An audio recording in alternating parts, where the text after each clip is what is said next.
partagé sur le sujet du flapping dans mes réseaux sociaux, puis c'est un sujet qui a été beaucoup partagé. Je pense que c'est, un sujet qui rejoint beaucoup les parents, beaucoup de questionnements, savoir pourquoi et quoi faire avec, ce mouvement stéréotypé des mains. Alors, j'ai décidé de vous faire une capsule ici sur ma chaîne YouTube. D'ailleurs, j'ai décidé de faire ça. Comme j'adore recevoir vos questions, quand je vais avoir des questions pertinentes comme ça, que je sais qui touchent beaucoup de gens, je vais venir vous faire une capsule que je vais déposer sur ma chaîne YouTube, que vous pourrez partager et écouter à votre guise. Donc, premièrement, on va rappeler qu'est-ce que le flapping. Donc, c'est un moyen de communication à la base, hein. L'enfant a une émotion de joie ou une émotion même de tristesse ou de peur, puis il va se mettre à s'exprimer, à communiquer avec son corps parce que probablement il ne parle pas encore. Donc, il va faire ces mouvements-là. Puis, bien, tant mieux parce qu'on veut que le corps nous communique ce qu'il vit. On ne voudrait pas que les émotions soient intenses dans le corps puis qu'il n'y ait pas de signe que le corps est en train de vivre quelque chose. Fait que c'est une bonne nouvelle que le corps nous communique ses émotions. Maintenant, ça dépend où on est rendu au niveau du langage et de la maturité de l'enfant, parce qu'un petit bébé va faire plein de mouvements stéréotypés comme ça. Puis, bien, on ne parlera pas de flapping, on ne verra pas ça comme un trouble non plus. Donc, le problème, c'est quand l'immaturité persistent, puis que ces mouvements-là qui sont normaux chez un nourrisson, parce que la maturation n'est pas encore adéquate au niveau des cortex, puis du cortex moteur, de façon à contrôler nos mouvements. Donc, c'est quand l'immaturité se poursuit et persiste au-delà de l'âge normal de voir ces mouvements-là. Donc, on a besoin de communication quand ça arrive.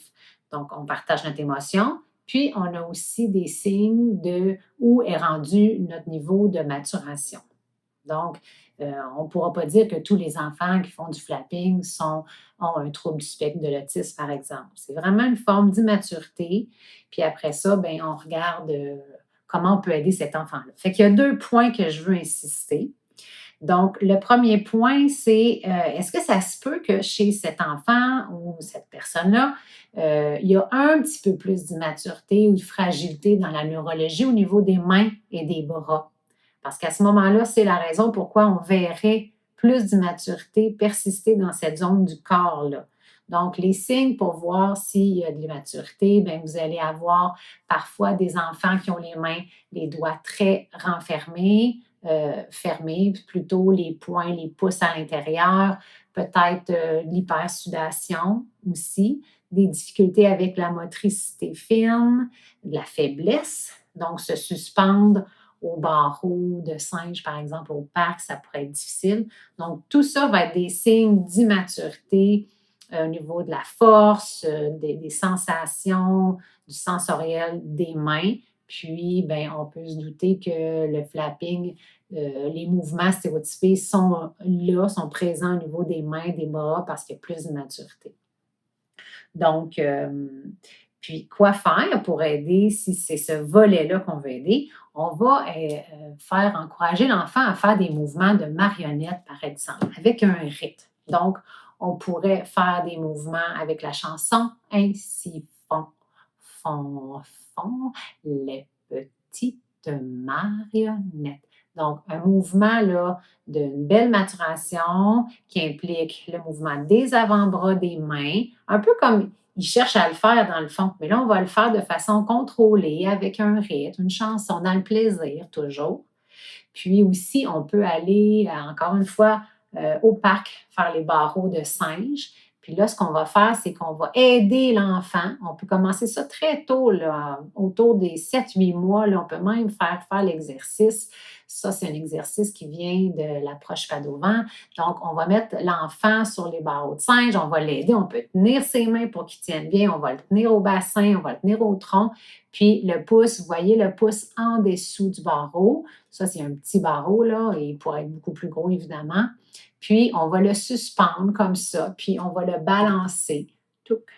Puis lui, il se suspend avec ses mains et il est en train d'aider sa maturation, encore une fois, au niveau des bras. Donc, tout ce qui est aussi plasticine, les jeux de motricité, incluant les sens, vont aider parce que la maturation, c'est le moteur, mais c'est les sens aussi. Donc, plasticine, euh, des exercices là, qui vont chercher beaucoup, beaucoup de muscles dans les mains va aider. Et surtout, surtout, ben, d'essayer d'essayer de doser sur le niveau de stress de l'enfant parce que peut-être qu'il ne gère pas encore bien ses émotions, puis quand ça monte ou qu'il est stressé, bien là, ça l'empire, ces mouvements-là. Donc, on ne dira jamais à l'enfant d'arrêter de faire ça. Parce qu'au contraire, souvent, ce qu'on remarque quand on arrête, on demande d'arrêter de faire un comportement moins adéquat, des fois, ça ancre le problème. Fait qu'on ne lui dit pas, on est avec lui, on l'accueille, puis on l'aide dans sa maturation. Puis là, ça m'amène au deuxième volet, qui est dans le volet plus là, d'accueillir justement ces émotions-là, de reconnaître, d'observer, de reconnaître ce qu'il vit, puis de voir comme, oh, wow, plein, plein d'émotions. Mon enfant est envahi par ses émotions. Parfait, je le reconnais. Je peux le nommer. Wow, t'es vraiment content, t'es vraiment excité. Puis là, moi, ce que je vous conseille d'essayer de faire, parce que ce qu'on veut, c'est que l'enfant, il soit reconnu. Donc, qu'on valide ce comportement-là. On ne veut pas lui dire d'arrêter. Au contraire, on veut le valider. Puis que là, lui, ça l'apaise son cerveau émotionnel. Hein. Là, on est vraiment au niveau du cerveau émotionnel qu'on a besoin d'aider à maturer. C'est très fréquent que si j'ai de l'immaturité dans mon corps, je vais avoir de l'immaturité dans mon cerveau émotionnel. Donc, on est à ce niveau-là, plus haut dans le cerveau. Puis là, on va le valider. Ah, tu es vraiment content. Puis là, moi, je vous dirais, essayez d'aller chercher un mouvement, peut-être pas le même que ce qu'il fait, mais de vous mettre au diapason avec lui, d'aller chercher quelque chose là, qui vient autant là, ressembler à cette excitation-là. Fait que ça pourrait être les mains devant, puis là, ah, t'es content. Puis là, ce qu'on veut, c'est le guider à l'amener à s'apaiser, puis de s'auto-gérer dans son corps. Puis inquiétez-vous pas, il va réussir à le faire, plus nous, on va le faire aussi, puis on va lui montrer parce qu'on apprend par imitation. Fait que ça pourrait ressembler à ça, l'enfant, il se met à faire du flapping, puis là, vous êtes wow, t'es excité ou t'es, oh mon Dieu, t'es envahi d'émotions, wow, puis là, oh, on fait un peu comme lui, puis on l'amène tranquillement à s'apaiser. On pourrait venir mettre les mains sur notre thorax, faire ah oui, hey, c'est le fun ce qu'on vient de faire.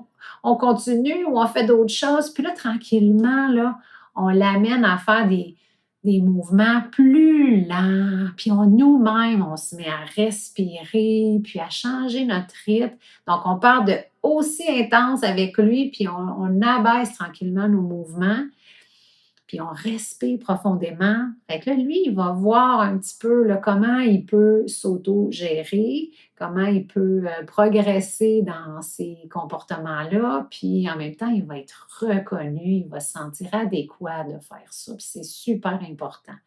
Donc, faites-vous-en pas. Ça va s'estomper avec le temps, avec la maturation. Puis ça, c'était le troisième point. La question, ce qu'on me demandait, c'était ça, s'il y avait des trucs pour un enfant plus vieux, autour de 6 ans, pour aider à diminuer ces mouvements stéréotypés-là, ce maniérisme-là, puis donc des trucs quoi faire, puis jusqu'à quel âge on s'attend de voir ça persister.